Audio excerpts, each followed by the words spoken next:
He was wrong. And since he said this in July, it's safe to say we'd have known by now if he was right. Gingrey claims rates pants on fire. Now, when you get a pants on fire from this group, that's an out-and-out pants on fire lie. Okay, so that's just an out-and-out lie. Number 2, no. The Ebola outbreak isn't a Bill Gates, George Soros conspiracy. Several conspiracy websites raised questions about a bioweapons lab, quote unquote, in Sierra Leone being the source of the virus. Questions like, what's behind the Ebola outbreak in Sierra Leone? Could it possibly be a U.S. bioweapons project gone amok? But some of the websites tie the bioweapons lab, quote unquote, to billionaires George Soros and Bill and Melinda Gates. Well, like Gingrey's claim, there is no proof of Soros and Gates funding a bioweapons lab in Kenema, one of the largest cities in Sierra Leone, with a population of about 150,000 people. And there's really no case that a bioweapons lab in Kenema is behind the outbreak. There are, however, a group of Tulane University researchers who have worked in the area for about a decade to better understand Lassa fever. Now, they've said, this is Dr. Robert Gary says, we were there working 10 years, and then Ebola came here. The professor who was leading the research said, he also said, we're not here to turn Lassa and Ebola into a kind of superweapon. It can do that on its own. The conspiracy theories really just kind of, wow, Gary said. He said, our teammates are dying, and you're talking this trash about us. So the claim is a pants on fire. It gets a pants on fire, out and out lie. Number 3, no, Obama didn't sign an order mandating detention of Americans. Bloggers are also behind a bogus claim that the president signed an executive order mandating the detention of Americans who show signs of respiratory illness.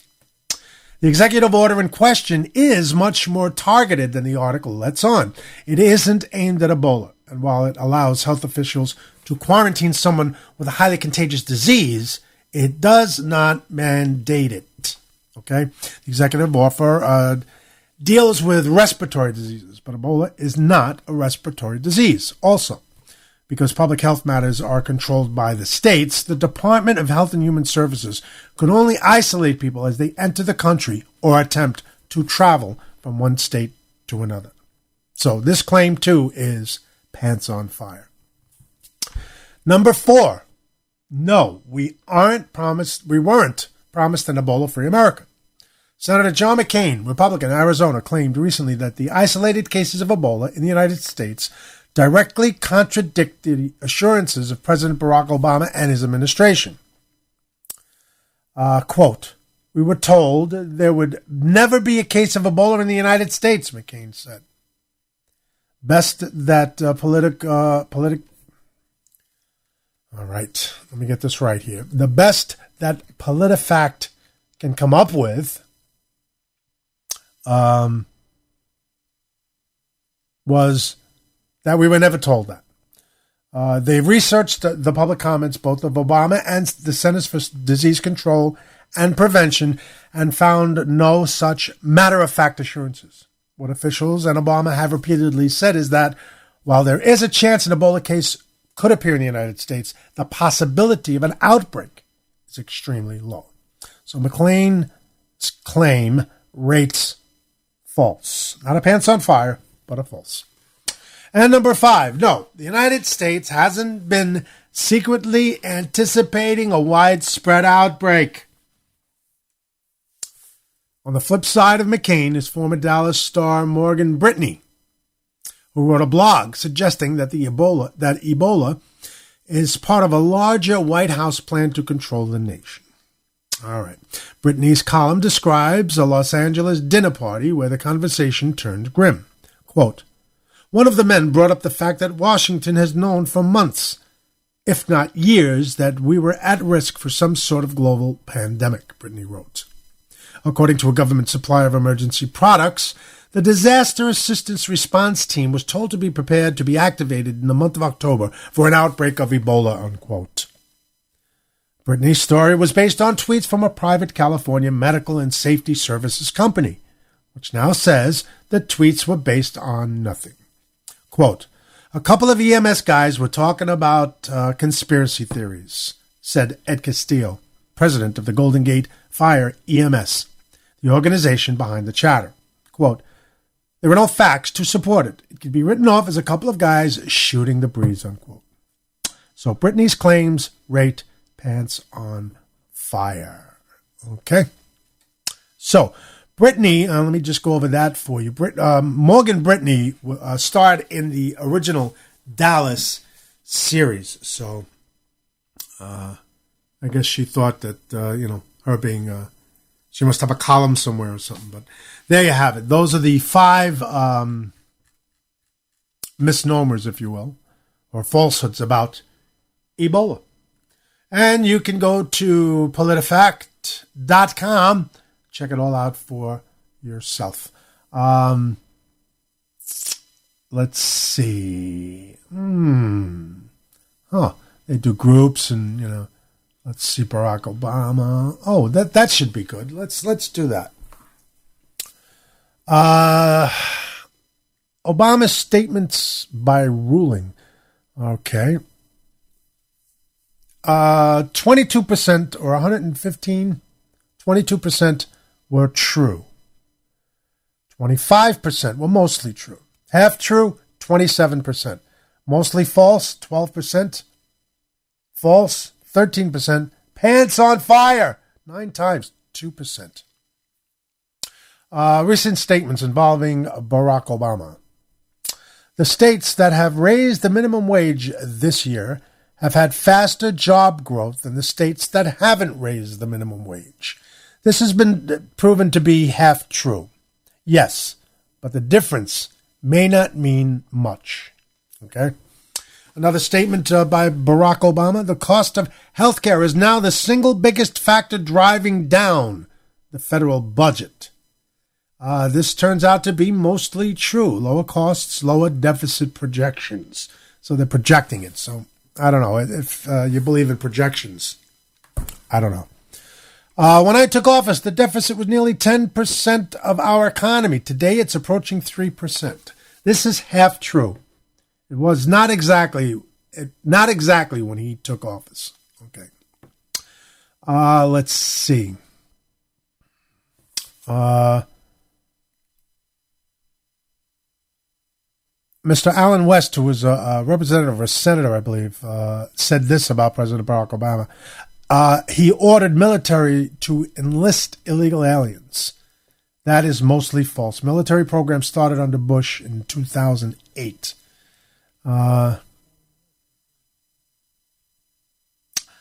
John McCain says that President Obama has never made a statement that he wanted a residential force left in Iraq.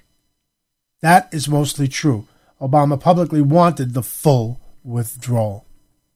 And again, you can go to politifact.com and check it out. You can spend some time here because there's all kinds of promises. And let's see. Let's do top 25 promises about that Obama made.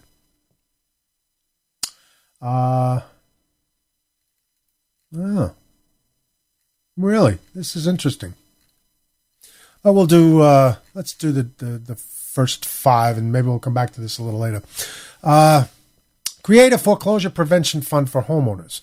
He wanted to create a $10 billion fund to help homeowners refinance or sell their homes. Quote, the fund will not help speculators, people who bought vacation homes, or people who falsely represented their incomes, unquote. That was a broken promise. Create a tax credit of $500 for workers.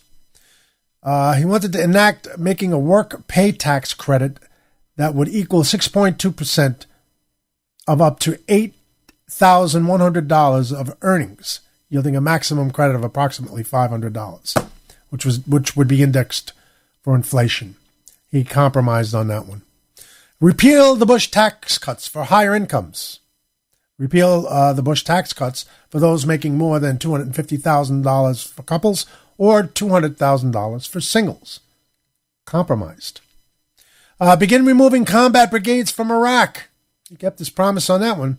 Barack Obama said he will work with military commanders on the ground in Iraq and in consultation with the Iraqi government to end the war safely and responsibly within 16 months.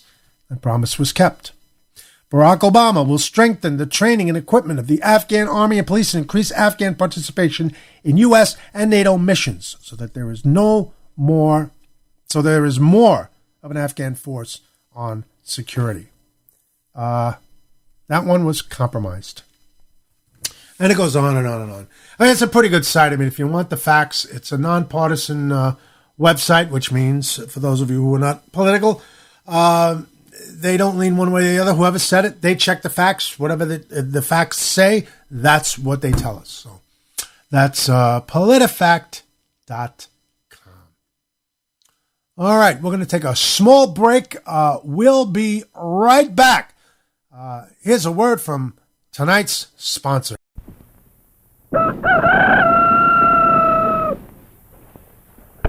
Breakfast!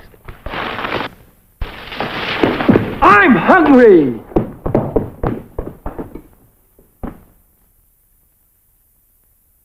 Take it from Carinkles. That's me. The best breakfast under the big top is post-sugar rice Carinkles. So crinkly, so delicious, so different. Each grain of rice in sugar rice Carinkles is carinkled with honey and sugar. It's so good, I carinkle every time I eat it.